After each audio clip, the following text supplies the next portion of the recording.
Welcome to Kenton Teaches. Enjoy the video. You begin with the essentials: Adobe Acrobat DC signed in and the PDF open. Make sure tables are legible and pages are in order. Next, click Export PDF, choose Spreadsheet, then Microsoft Excel Workbook, XLSX. You do this because Acrobat preserves table structure better when you pick Spreadsheet, so formulas and columns map correctly.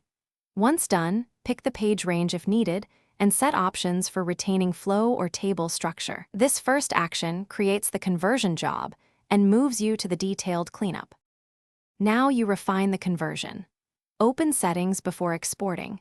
Choose Retain Flow when layouts are complex, or Detect Tables when grids are consistent. You should set OCR language to match the document so numbers and symbols convert accurately. If your tables include headers, enable Use First Row as column headers to keep Excel structure intact. Preview the conversion. That step shows you misplaced cells or merged columns, so you can change options and rerun without losing time.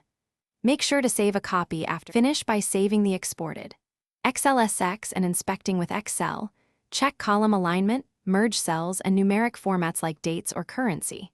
You should quickly use text to columns for delimited data, or reapply header rows and adjust cell types so formulas work. If data is scrambled, rerun the export with a different settings profile, try Retain Flow versus Detect Tables, or change OCR language. As one troubleshooting tip, copy the problematic table into a new blank sheet and rebuild headers. That often restores structure without redoing the whole PDF. Thanks for watching. Please subscribe if this video was helpful.